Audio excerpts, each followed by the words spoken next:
चलिए मंत्र पाठ। ओ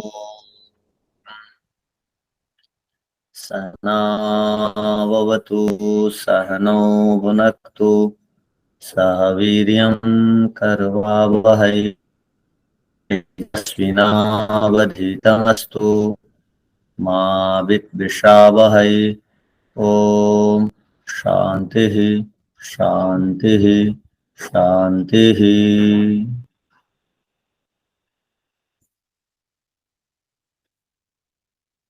सांख्य दर्शन में 43वें सूत्र तक हम लोगों ने पढ़ा था।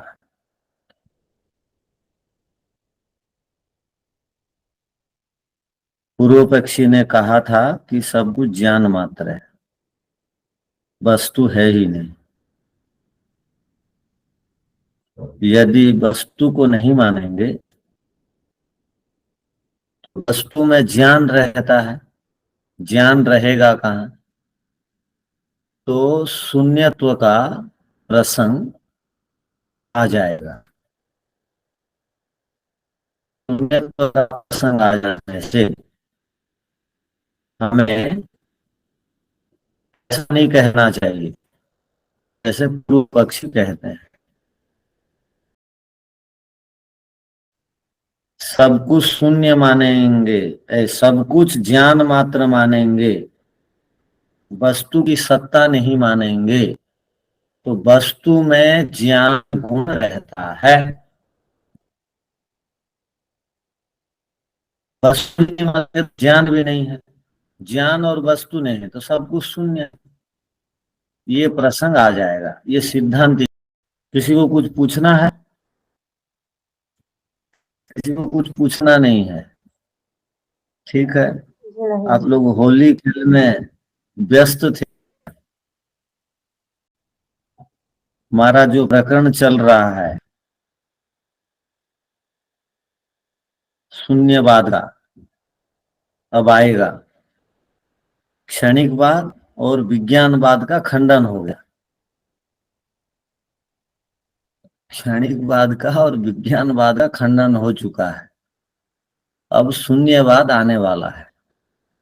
सिद्धांति ने कह दिया कि यदि आप वस्तु की सत्ता को नहीं मानेंगे, केवल ज्ञान ज्ञान मात्र को मानेंगे, तो वस्तु में ज्ञान रहता है, तो वस्तु नहीं तो ज्ञान नहीं। अतः शून्यवाद का प्रसंग आ जाएगा। ये पीछे का सूत्र का अर्थ है। तो अब हम आगे बढ़ें। जी आचार्य जी। ठीक है।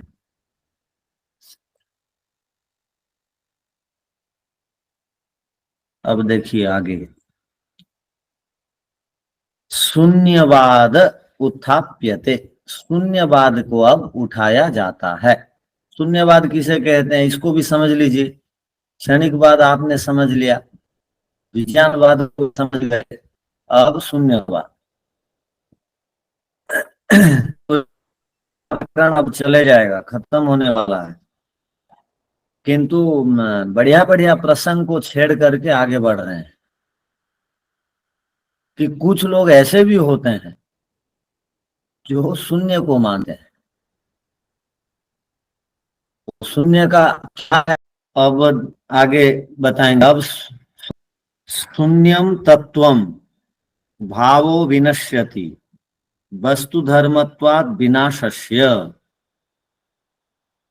ये सूत्र है, बड़ा सूत्र है, किंतु एक बड़ी बात ये कहना चाह रहा है। क्या कहना चाह रहा है? शून्यम तत्वम, शून्य ही तत्वम माने सत्य है। तत्वम माने यहां सत्य है, शून्य ही सत्य है। भावो विनश्यति, भाव कहते हैं कोई भी पदार्थ का जो अस्तित्व है अर्थात सत्ता है, वो विनाश को प्राप्त होता है। प्रत्येक पदार्थ विनाशशील है। वस्तु धर्मत्वात् विनाशस्य, और वस्तु में एक विनाश गुण विद्यमान है। हर एक पदार्थ विनाश को प्राप्त होते हैं, ये विनाश गुण प्रत्येक वस्तुओं में आपको दिखाई देगा। तो विनाश गुण प्रत्येक पदार्थ का अंतिम में नाश ही होता है, विनाश ही होता है। तो क्यों नहीं हम मान लें प्रत्येक पदार्थ विनाशशील है। विनाशशील है तो शून्य का प्रसंग ही है, तो शून्य को स्वीकार कर लेना चाहिए।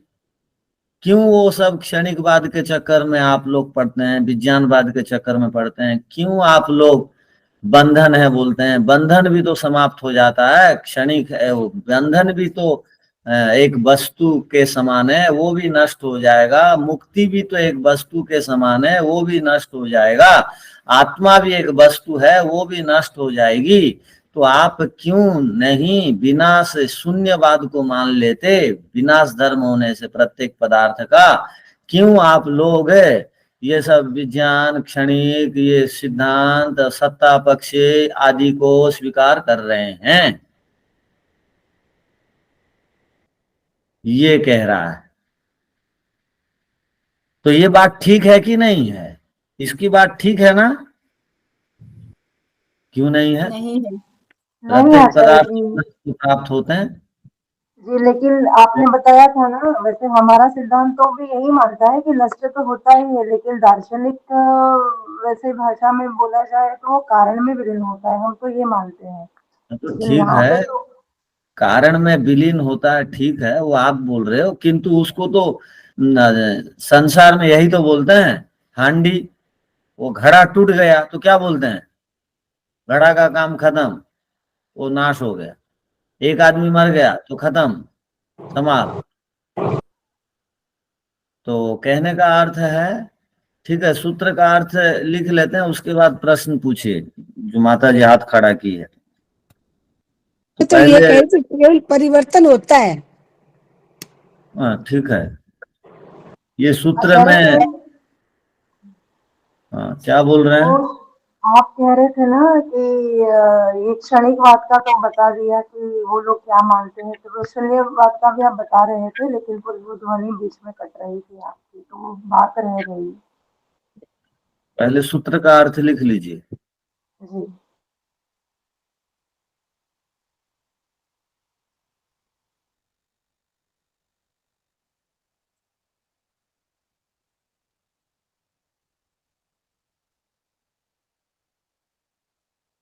समस्त पदार्थ शून्य ही हैं,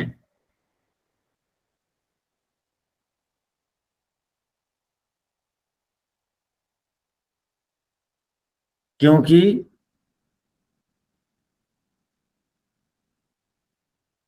हरेक पदार्थ विनाश धर्म वाले होने से। ऐसा लिखिए, हरेक पदार्थ विनाशशील है।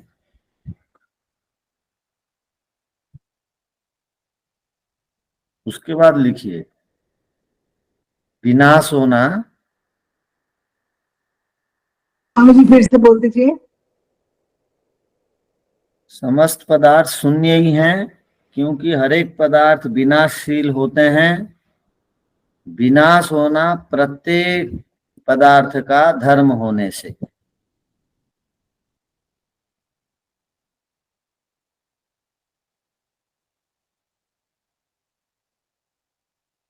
अर्थात केवल शून्य ही वस्तु का तत्व है, अर्थात सत्य है।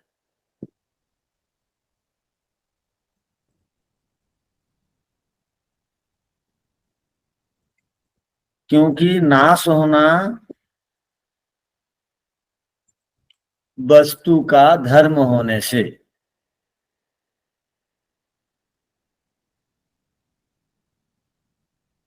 यह पूर्व पक्षी का कथन है।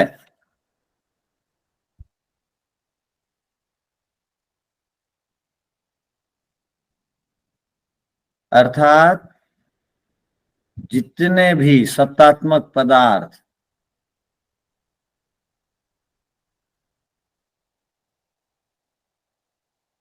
आंखों से दिखते हैं,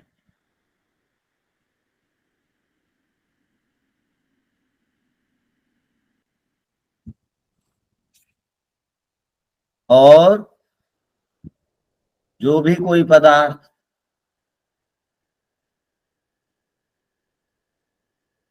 सत्तात्मक कहे जाते हैं,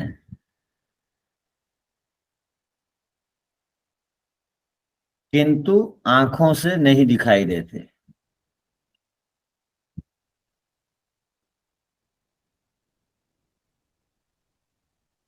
वे सब नष्ट हो जाते हैं।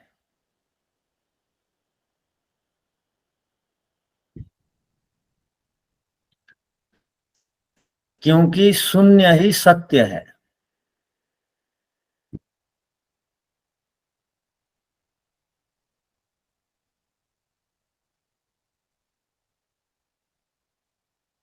विनाश को प्राप्त होना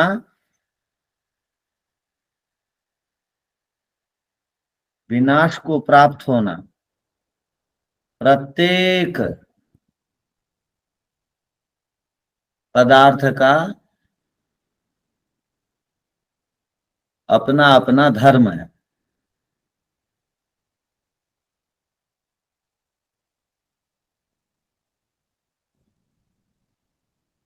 अंत में सभी पदार्थ शून्यत्व को प्राप्त होंगे।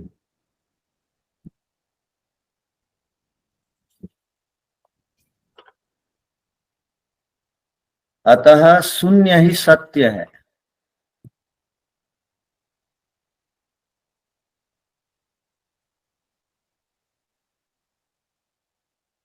शून्य ही सब कुछ है।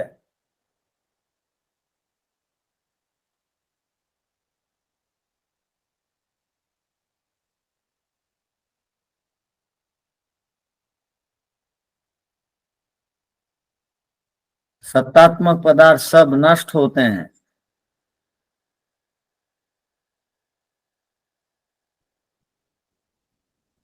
स्वामी जी रिपीट करिएगा। सत्तात्मक पदार्थ सब नाश को प्राप्त होते हैं, नष्ट होते हैं।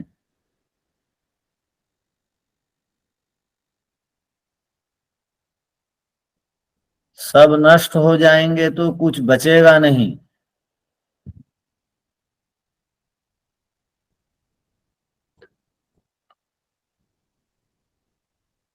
केवल शून्य ही रह जाएगा।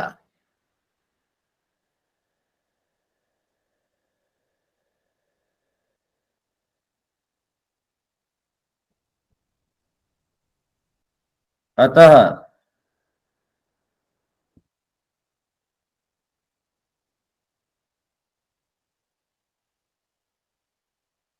बंधन रूपक कोई सत्तात्मक पदार्थ होता ही नहीं।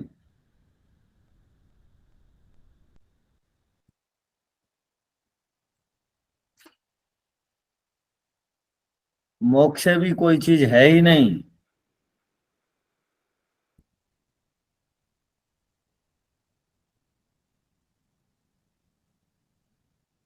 इसी प्रकार आत्मा की सत्ता भी नहीं है।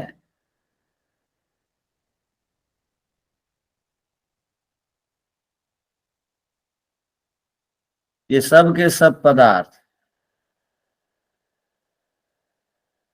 नाश धर्म वाले हैं।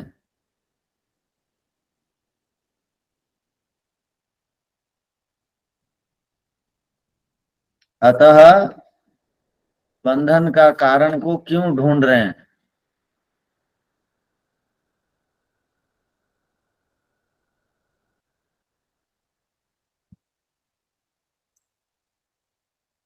किसी का कुछ बंधन होता नहीं,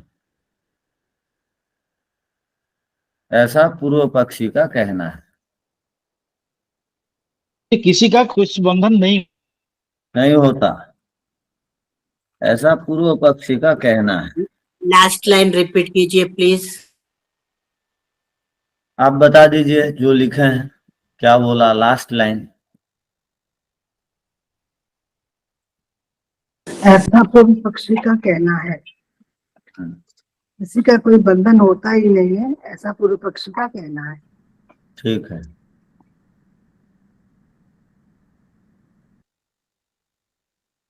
हाँ, तो अब आप समझिए विषय को। ओम पूज्याचार्य जी नमस्ते। नमस्ते।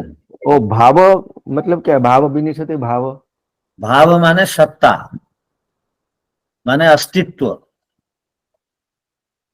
जो आंखों से दिखाई देता है। तो कुछ पदार्थ ऐसे भी हैं जो आंखों से नहीं दिखाई देते हैं, वो भी सत्ता वाले हैं। और कुछ पदार्थ, शरीर सत्ता वाला है, ये आंखों से दिखाई दे रहा है हमको। यह भी है नहीं कुछ उनके मत में, ये भी खत्म हो जाएगा, कुछ दिन के लिए है। कुछ लोग बोलते हैं कुछ क्षण के लिए, कुछ लोग बोलते हैं कुछ दिन के लिए, सबका परिणाम नाश है। अतः कोई बंधन मोक्ष आदि को क्यों ढूंढ रहे हो, समय बर्बाद कर रहे हो। खाओ पियो, यावत जीवे सुखम जीवेत वाले हैं ये भी, चारवाक जैसे वाले। सुखपूर्वक जियो, ऋण करके घी पियो। कौन देखा है बंधन? कोई आत्मा आदि है ही नहीं। बहुत मानते हैं ऐसे। पूरे विश्व में 800 करोड़ लोग हैं। 800 करोड़ में से कितने लोग इसको मानने वाले हैं, इस संप्रदाय के? आप मान सकते, जो सांख्य दर्शन जो भी नहीं पढ़ता है इसी मत को मानता है। वैदिक दर्शन नहीं पढ़ने वाले इसी मत को मानते हैं। खाओ पियो, मजा मजलिस करो, कोई नहीं है ईश्वर आदि। कौन देखा है मृत्यु के बाद क्या होगा? तो ये एक मत हो गया। अब इसको समझिए कि कई बार होता क्या है, हम पदार्थों को बनते हुए नहीं देखते हैं तो हम विश्वास नहीं कर पाते हैं। हम लोग क्या बोलते हैं, जो पदार्थ को हम बनते हुए नहीं देखे हैं उनको हम नहीं मानेंगे, वो अपने आप बन गए। तो कोई भी वस्तु अपने आप नहीं बनती है, बनाने वाला कोई होता है तब वस्तु बनती है। और जो भी वस्तु बनी है, जैसे ये सृष्टि बनी है, सृष्टि बहुत बड़ी है। तो सृष्टि को यदि हम चाहेंगे भी, आप और हम मिल करके परमाणु बम बार बार डाल करके भी समाप्त करना चाहेंगे, तो भी पूरी तरह सृष्टि को कोई समाप्त नहीं कर सकता, ध्यान रखिए। किंतु सृष्टि के एक कोने से भी एक छोटा सा भी हम खंड यदि तोड़ के निकाल देते हैं तो समझना चाहिए ये कार्य पदार्थ है। कहीं भी सृष्टि के अंतिम छोर से एक भी टुकड़ा खंड आपने निकाल दिया तो समझना चाहिए वो कार्य पदार्थ है। जिसमें भी टूट फूट होगी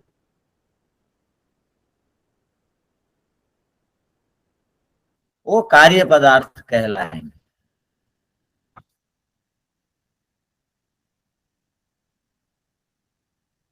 तो सृष्टि में टूट फूट चलती रहती। आवाज स्पष्ट नहीं है स्वामी जी, आवाज स्पष्ट नहीं है सृष्टि स्वामी जी। कार्य।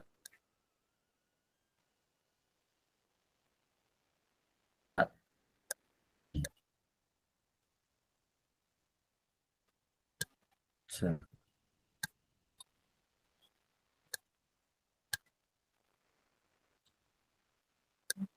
जी जी, सुनाई नहीं दे रहा है, सुनाई नहीं दे रहा। हाँ जी, आवाज क्लियर नहीं है स्वामी जी। अच्छा, तो अब बताइए, सृष्टि कार्य पदार्थ है या कारण पदार्थ है? कार्य पदार्थ है। कार्य पदार्थ। हाँ, तो अब देखिए, जो भी कार्य पदार्थ होगा उसकी क्या पहचान है? वो खंड खंड हो जाएगा। हाँ, पूरी सृष्टि को कोई यदि नाश करना चाहे, टुकड़ा टुकड़ा में बदल देना चाहे, वो असंभव है। किंतु सृष्टि के किसी एक छोर से यदि कोई एक छोटा सा अंश खंड निकालना चाहे तो जरूर वो एक खंड निकाल सकता है। तो जहां से भी थोड़ा मोड़ा भी यदि खंड किसी पदार्थ का होता है तो वो कार्य पदार्थ कहलाता है। ये कार्य पदार्थ की परिभाषा हो गई। और यदि कोई कार्य पदार्थ अब दृष्टिगोचर है, वो नियम है, कार्य पदार्थ का अर्थ एक नियम है। यदि नियम है तो जरूर आप जान के रहिए उसको बनाने वाला कोई नियामक भी है जो चला रहा है। तो नियामक ईश्वर है, वो नियम को सब बना करके रखे। अब सूर्य को आप बनते हुए नहीं देखे हैं, और सूर्य को आप इस जीवन में भी बिगड़ते हुए भी नहीं देख सकते हैं।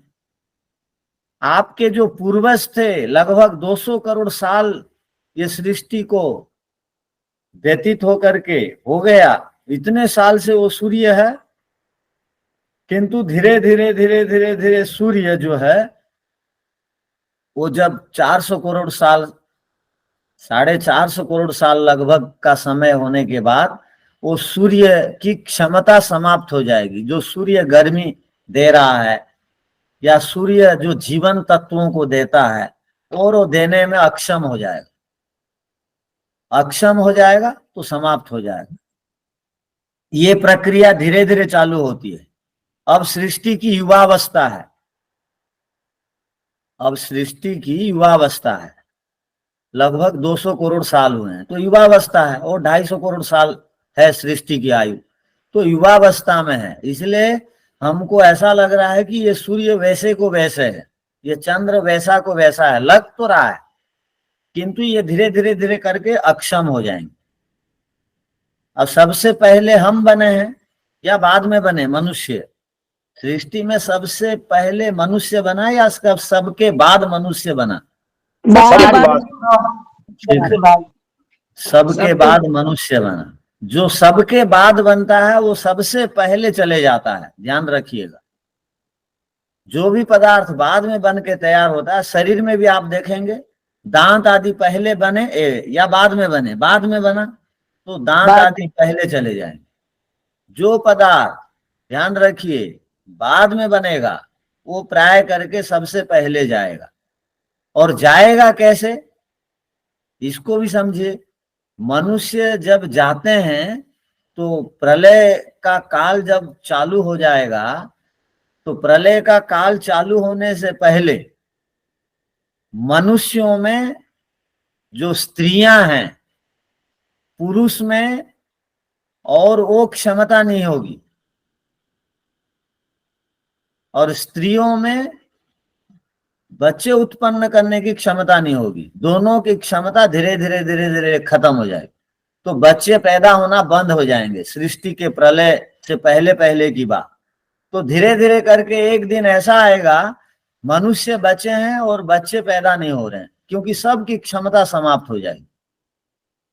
समाप्त हो गई, धीरे धीरे करके आधे लोगों की क्षमता समाप्त होगी, उसके बाद 75%, उसके बाद 80%, उसके बाद 90%, उसका 100% लोगों की क्षमता खत्म।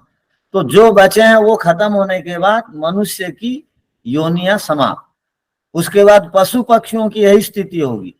उसके बाद ये धरती की स्थिति होगी, उसके बाद सूर्य चंद्र आदि की स्थिति होगी। ये धीरे धीरे करके सब खत्म हो जाएंगे, क्योंकि ये सब बने हैं। तो ये वेद का सिद्धांत है, ये हमारा सिद्धांत है। तो शून्यवादी लोग कमोवेशी ये सिद्धांत को सुन रखे हैं, तो वो बोलते हैं जब सब पदार्थ नष्ट हो जाएंगे तो आप मानते ही क्यों हो पदार्थों को, पदार्थों की सत्ता को? मानो मत, क्यों उसके लिए पुरुषार्थ कर रहे हो खामखा? ये उनका कहना है। बात समझ में आई होगी।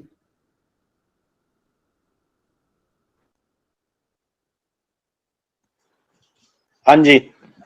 किसी को कुछ पूछना है क्या? और आचार्य जी, वो जो प्रलय की अवस्था के अभी आप बोल रहे हैं, पहले मनुष्य जो खत्म हो जाएंगे, बाद में सारे पशु पक्षी, वो मनुष्य जो भी एज में होगा, वयस में, आयु में होगा, वो सब ही उनका वो उत्पन्न करने का क्षमता उस समय खत्म हो जाएगा। हाँ, अंतिम तक खत्म हो जाएगा। जी जी जी, ये सृष्टि का नियम है, ये सृष्टि का हाँ, नियम है। तब प्रलय चालू होगा। जी जी, ये प्रलय की प्रारंभ अवस्था। हाँ, प्रारंभ अवस्था। जी जी, धन्यवाद जी। ठीक है, तो अब सूत्र का अर्थ को देख लीजिए, भाष्य को। शून्यम तत्वम भावो विनश्यति वस्तु धर्मत्वात् विनाशस्य। शून्यम तत्वम, शून्यम खलु तत्वम, वस्तु तत्वम। शून्य जो है वस्तु तत्व को कहते हैं। वस्तु तत्व का अर्थ है वस्तु की अस्तित्व या सत्ता या सत्यता को, अर्थात वस्तु का अस्तित्व है, ये सत्य है। अब वस्तु समाप्त होता है, ये सत्य है, इसका अर्थ शून्यम। वस्तु समाप्त होता है, ये सत्य है। वस्तु का तत्व समाप्त होना ये सत्य है। कुतः, क्यों ऐसा आप कह रहे हो? पूर्व पक्षी को सिद्धांत ने बोला, भाई आप यही बात क्यों बार बार बोल रहे हो, वस्तु की सत्ता नहीं है, सब कुछ शून्य है। तो वो उत्तर दे रहा है, देखो मैं क्यों बोल रहा हूं, उसके पीछे कारण है भाई। क्या? कुतः, क्यों? भाव विनश्यति, भाव सत्तात्मक पदार्थ विनश्यति। जो भावात्मक अर्थात सत्तात्मक पदार्थ हैं भूसत्तायाम, जो दिखाई देते हैं, वो विनश्यति, विनाश को प्राप्त होते हैं। ही मान निश्चय। उसके बाद कोष्टक बंद कर दीजिए, एक तरफ कोष्टक बंद नहीं है। वस्तु धर्मत्वात् विनाशस्य, एक तरफ है एक तरफ नहीं है, तो वस्तु धर्मत्वात् विनाशस्य, वस्तु धर्मत्वात् से पहले वो बंद कर दीजिए, वो सूत्र का भाग है। वस्तु धर्मत्वात् विनाशस्य, विनाश खलु वस्तु धर्म, विनाश होना वस्तु का धर्म है। वस्तुनो भावस्य, वस्तु का जो सत्तात्मक अस्तित्व है, सत्तात्मकस्य पदार्थस्य, सत्तात्मक पदार्थ का विनाश जो है गुण है, धर्म है। प्रत्येक पदार्थ में ये दिखाई देता है। सती विनाशे, विनाश सुनिश्चित है। शून्यम संपद्यते, शून्यता आ जाती है। तो पुनर्बंध कारणस्य, उजले बंध का कारण को आप क्यों ढूंढ रहे हो? तथा मोक्षस्यापि नाश, मोक्ष का नाश भी समाप्त है, माने मोक्ष का अस्तित्व भी समाप्त है। मोक्ष का भी समाप्त होना अवश्यम भावी है, भविष्यति। तदा बंध कारणम अन्वेषणम आवश्यकता एवं न भवति, इसलिए बंध का कारण को खोजने की आवश्यकता नहीं है। तो इस प्रसंग में आप हमको ये बताइए, जो भी अभी बंधन में हैं, अभी बंधन में है माने जो भी इस शरीर को प्राप्त हुए हैं वो बंधन में है। तो ये शरीर जो अभी बंधन को प्राप्त हुआ है, हम नहीं काटने पर भी एक दिन ऐसा आएगा बंधन अपने आप खत्म हो जाएगा, हाँ या नहीं? ऐसा जी गुरु जी, आचार्य जी होगा नहीं। अपने आप कैसे खत्म हो जाएगा? प्रलय बंधन में तो कोई बंधन में नहीं रहता है। उसके बाद में वापस फिर जन्म लेंगे तो फिर मिलेगा बंधन। आप एक जन्म के बाद दूसरे जन्म की चिंता करते हैं, प्रलय के बाद तो अपने आप ही बंधन कट रहा है, अर्थात बंधन और 4 अरब 32 करोड़ साल तक बंधन में नहीं आएगा एक आदमी, तो बंधन तो कट ही जा रहा है। शरीर को प्राप्त होना ही बंधन है। शरीर को प्राप्त होने से ही सुख दुख मिलता है या भोग मिलता है, न तो नहीं मिलता है। तो वो इस हिसाब से कह रहे हैं शून्यवादी लोग, बंधन ही इसका आखिर, बंधन का समाप्त होना ही, वस्तु का समाप्त होना ही आखिरकार इसका परिणाम है, नियति है। अतः कुछ भी मत मानिए। तो मोक्ष खत्म होता है क्या?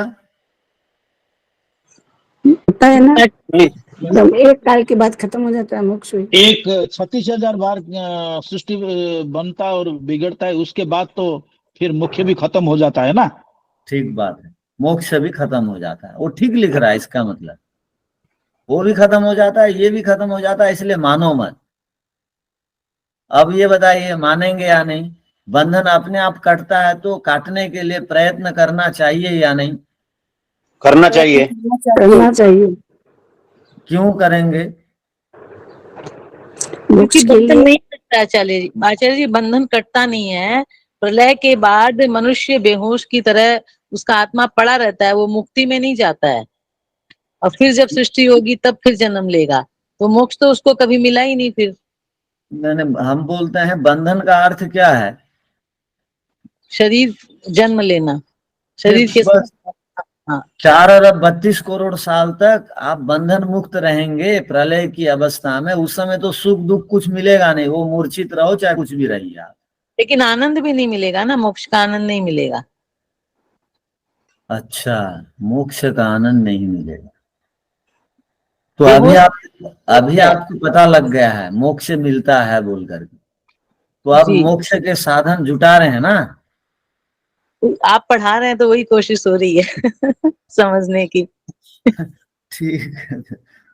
हाँ, तो आप ध्यान रखिए, कोई भी जीवात्मा अब जो भी सुख के पीछे दौड़ रहे हैं, एक ना एक दिन, कल या परसों का मतलब ये जन्म के बाद धोखा खाएंगे, दूसरे योनियों में जाएंगे, उसके बाद जन्म मिलेगा, उसके बाद वो जरूर समझेंगे ये वास्तविक सुख नहीं है। जो भी अब संसार के सुख को वास्तविक समझ रखे हैं उनको आज नहीं तो कल समझ में आ जाएगा। क्यों?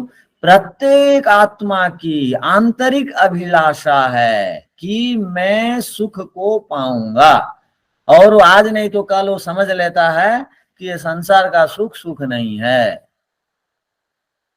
अब वो संस्कार के अनुसार समझता है, पढ़ाई करने के अनुसार समझता है, तप करने के अनुसार समझता है। इसलिए हम वो गीता में पढ़ते हैं कि भगवान का जो भोजन है वो तप और यज्ञ है। जो तप और यज्ञ को जितना करेगा जीवन में अपनाएगा, अब भगवान उसको उतना सद्बुद्धि देंगे। अब तप और यज्ञ कर ही नहीं रहा है तो वो बात उसको समझ में नहीं आएगी कि संसार का सुख वास्तविक सुख है कि दुख है कि क्या है।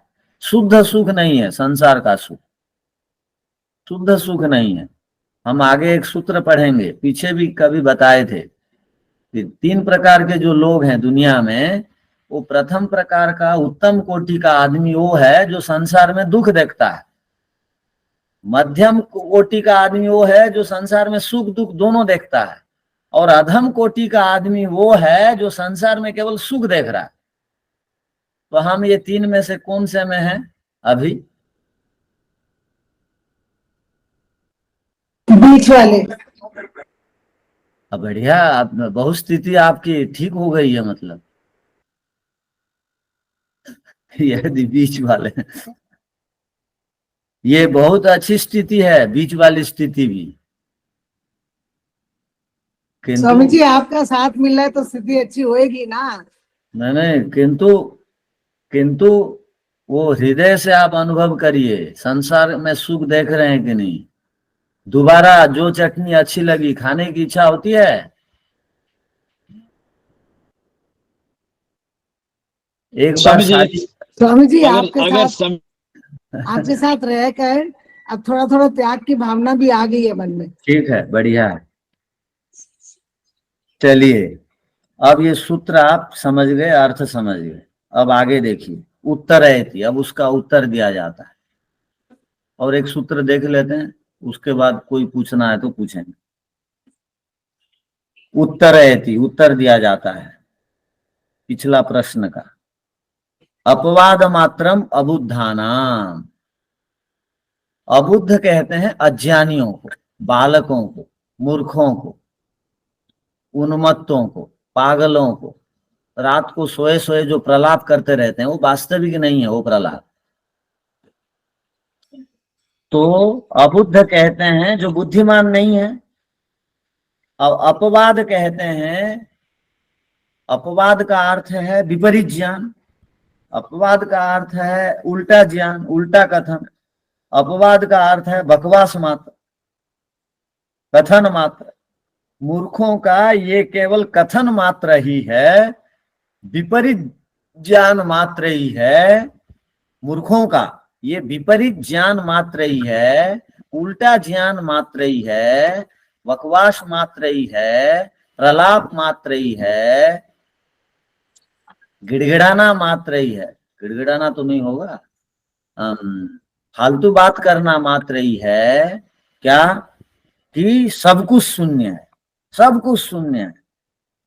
ये उनका कथन गलत है, मान्यता रहित बात है, सिद्धांत विरुद्ध बात है।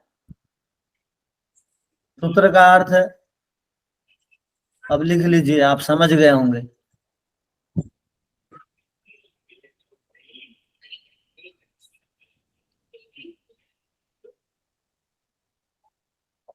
सब कुछ शून्य है कहना,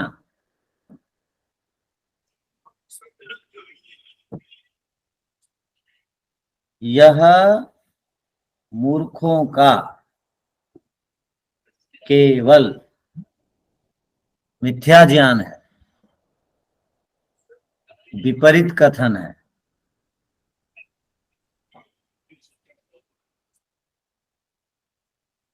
गलत कथन है, उल्टी बात है।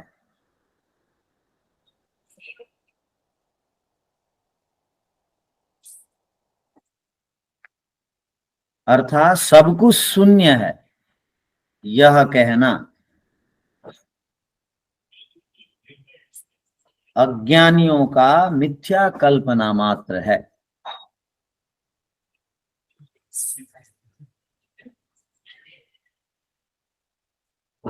आचार्य जी, अज्ञानियों का मिथ्या कल्पना मात्र है, अर्थात शून्य ही यथार्थ है।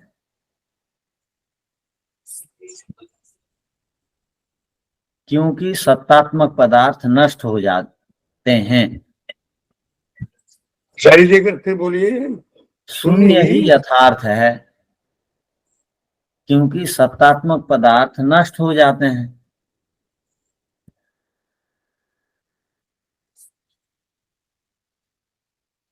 अतः शून्य सिद्धांत ही अंतिम सिद्धांत है।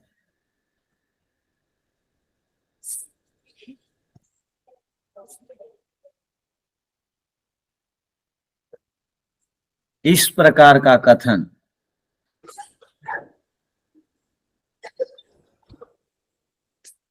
केवल अज्ञानियों का ही हो।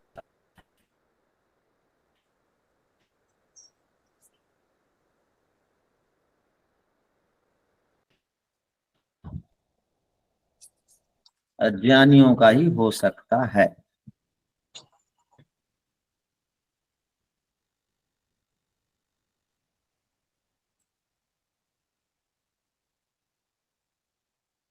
अब देखिए सूत्र का अर्थ देखिए। अपवाद मात्रम अबुद्धानाम, दो शब्द हैं यहाँ पर। अपवाद मात्रम अबुद्धानाम शून्यम तत्वम, अथच शून्य तत्व है, अथच और भी भावो विनश्यति, प्रत्येक वस्तु का अस्तित्व विनाश धर्म वाला है। कथनम कहना, खलु निश्चय, प्रलाप मात्रम अज्ञानानाम जनानाम, प्रलाप मात्र है। प्रलाप माने रात को सोए सोए कुछ लोग, रात को सोए सोए कुछ लोग क्या करते रहते हैं, बड़बड़ाते रहते हैं, उसको प्रलाप कहा जाता है। अरे जी, जो ओडिया ओडिया में बोलते हैं बाउली हो जो कहते से टाइप। हाँ हाँ ठीक है। तो यतः, क्योंकि शून्यस्य, अब देखिए अब सिद्धांती कैसे खंडन कर रहे हैं। यतः क्योंकि शून्यस्य साधनाय, शून्य की सिद्धि के लिए आप प्रत्येक पदार्थ शून्य को प्राप्त हो जाते हैं, अर्थात विनाश को प्राप्त होते हैं जो कह रहे हैं। इसकी सिद्धि के लिए पहले आप क्या करते हैं, सिद्धांती अब बोल रहा है, आप सबसे पहले शून्यवादियों को बोल रहे हैं, हे शून्यवादियों, तुम जब कोई सब पदार्थ नाश धर्म वाला है जब कहते हो, तब कहने के लिए प्रमाण को स्वीकार करते हो। प्रमाण के बिना तो किसी की भी सत्ता को नहीं सिद्ध किया जा सकता है। तो तुम पहले कोई ना कोई एक प्रमाण दोगे, प्रत्यक्ष प्रमाण दोगे, अनुमान प्रमाण से बोलोगे, या शब्द प्रमाण को दोगे ही पदार्थ विनाश को प्राप्त होता है। तो सबसे पहले प्रमाण को स्वीकार करते हो। अशून्यत्व घातक प्रमाण से सद्भावा, अब प्रमाण की सिद्धि हो जाने से, प्रमाण की सत्ता हो जाने से आपका शून्यवाद ऐसा ही खंडन हो जाता है। सब पदार्थ नाश हो जाता है, किंतु प्रमाण का अस्तित्व को आप मानना पड़ता है आपको। तो इसका मतलब हुआ आपके पक्ष में सब पदार्थ नाश को प्राप्त नहीं होता है, क्योंकि प्रमाण तो नाश को प्राप्त नहीं होता। प्रमाण के बिना तो आप जो है सिद्ध नहीं कर सकते हो वस्तु की सत्ता नहीं है बोल के। इसका मतलब आप प्रमाण को मानते हो। प्रमाण को मानते हो का अर्थ प्रमाण रूपक वस्तु को आप स्वीकार किए। प्रमाण रूपक वस्तु को स्वीकार कर रहे हो तो आपका शून्यवाद खंडन हो रहा है। घातक माने शून्यवाद का घातक माने हानि करने वाला ये प्रमाण बन रहा है आपका, क्योंकि प्रमाण का अस्तित्व आप मानते हो। यहां तक एक बात हो गई। तथा यदि आप प्रमाण को स्वीकार नहीं करोगे, मान लीजिए प्रमाण स्वीकार नहीं करने पर आप बिना प्रमाण के, प्रमाण को यदि आप स्वीकार नहीं करेंगे तो शून्यवाद की स्थापना नहीं हो पाएगी। यदि शून्यवाद की स्थापना के लिए प्रमाण को आप मानेंगे तो प्रमाण का अस्तित्व को आपने स्वीकार किया तो शून्यवाद आपका खंडन हो गया, क्योंकि आप प्रत्येक वस्तु को शून्य बोल रहे थे, किंतु आप शून्यवाद की स्थापना के लिए प्रमाण को स्वीकार कर रहे हो। इसलिए प्रमाण की सत्ता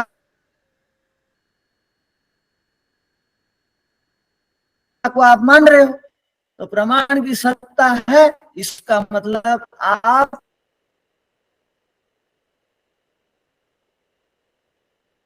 कुछ पदार्थों को अस्तित्व वाला मानते हो, तब होगा ना। ये क्या है, इतनी बात आ गई।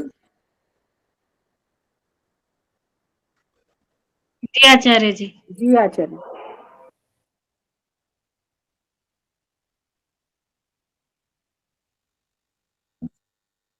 ठीक है, आगे। यदि आप प्रमाण को नहीं मानेंगे तथा अस्वीकार, यदि आप प्रमाण को अस्वीकार करेंगे तो शून्यवाद की सिद्धि नहीं हो पाएगी। आप कुछ ही बात कहोगे कोई नहीं मानेगा, आपको बोलेगा प्रमाण दो। आप प्राण देने के लिए प्रमाण की सत्ता को मानोगे तो शून्यवाद खंडन। यदि शून्यवाद की सिद्धि के लिए प्रमाणों को नहीं मानोगे तो शून्यवाद को आप स्थापित नहीं कर पाएंगे। बाकी विषय कल देख लेंगे, समय हो गया। ओम शांति शांति शांति। सबको सादर नमस्कार।